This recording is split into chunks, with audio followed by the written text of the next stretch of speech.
थोड़ा नीचे कर ले। सुनील भाई साहब का,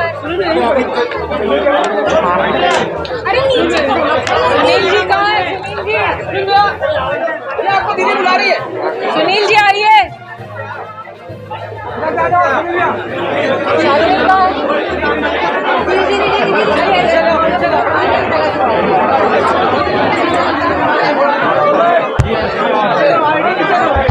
आईडी नीचे कीजिए। आज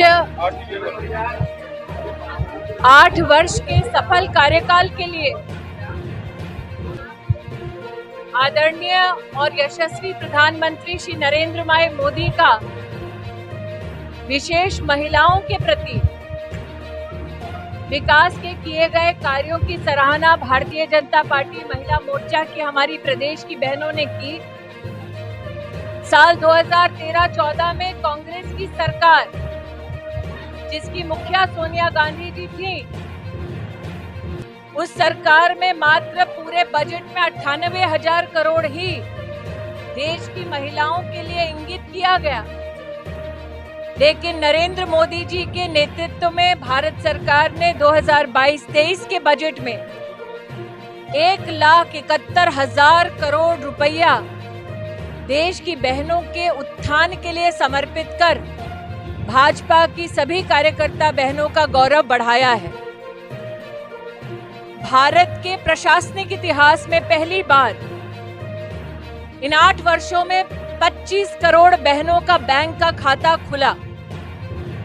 भारत के प्रशासनिक राजनीतिक इतिहास में पहली बार 11 करोड़ गरीब बहनों को शौचालय प्राप्त हुआ। भारत के इतिहास में पहली बार 10 करोड़ गरीब परिवारों को आयुष्मान भारत का सालाना 5 लाख रुपए का स्वास्थ्य का सहारा मिला। और जब वैश्विक महामारी कोरोना ने हिंदुस्तान पर भी विश्व के अन्य देशों की तरह दस्तक दी, तब भारत एकमात्र ऐसा देश बना जिसने 25 महीने 80 करोड़ नागरिकों को घर तक मुफ्त का राशन पहुंचाया। 100 करोड़ से ज्यादा नागरिकों को मुफ्त की भारत में ही निर्मित वैक्सीन पहुंचाकर नागरिकों के प्राणों को बचाने का मानवीय काम देश के यशस्वी प्रधान सेवक ने किया।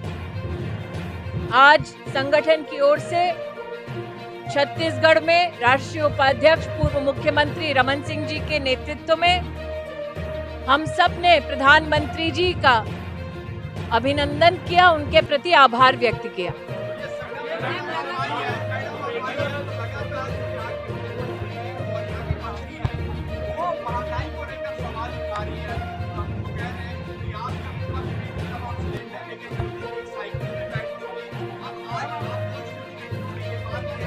मुझे इस बात की खुशी है कि आज कांग्रेस के नेतृत्व को धरना करने के लिए भी स्मृति ईरानी के चित्र की दरकार पड़ी कि उनका नेतृत्व इतना खोखला हो गया।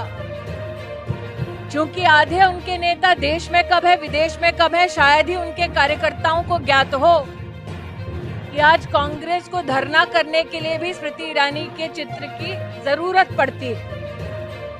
लेकिन जब राजनीतिक चरित्र देखें तो ये सत्य है कि पेट्रोल में 9 रुपए, डीजल में 7 रुपए घटाकर महंगाई का भार जनता पर ना पड़े, इसलिए 1 लाख करोड़ का बोझ माननीय प्रधानमंत्री जी ने स्वयं भारत की सरकार पर रखा।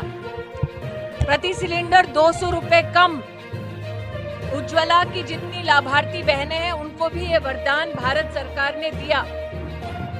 भारत सरकार बार बार, चाहे वो मुफ्त की वैक्सीन हो, मुफ्त राशन हो, अथवा 1 लाख करोड़ का डीजल पेट्रोल का दाम करके भार अपने सर पे लेना, ये मानवीय काम राष्ट्रहित में करती रहती है। प्रश्न ये उठता है कि कांग्रेस की सरकार दाम अपने प्रदेशों में कम क्यों नहीं करती।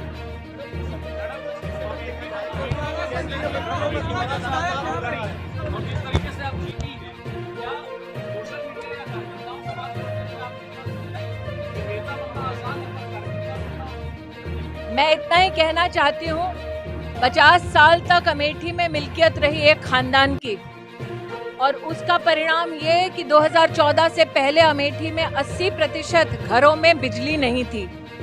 आलम ये था कि 80% घरों में शौचालय नहीं था। आलम ये था कि अमेठी में कलेक्टर का ऑफिस तक नहीं था। आलम ये कि राहुल गांधी विश्व का भ्रमण करते और अमेठी का पहला पासपोर्ट केंद्र नरेंद्र मोदी और सुषमा स्वराज ने बनाया। और इसी के कारण आज स्थिति ये है कि जो गांधी खानदान का गढ़ रहता था, विधानसभा के चुनाव में 5 विधानसभा में से 4 विधानसभा में कांग्रेस पार्टी की जमानत जब्त हुई।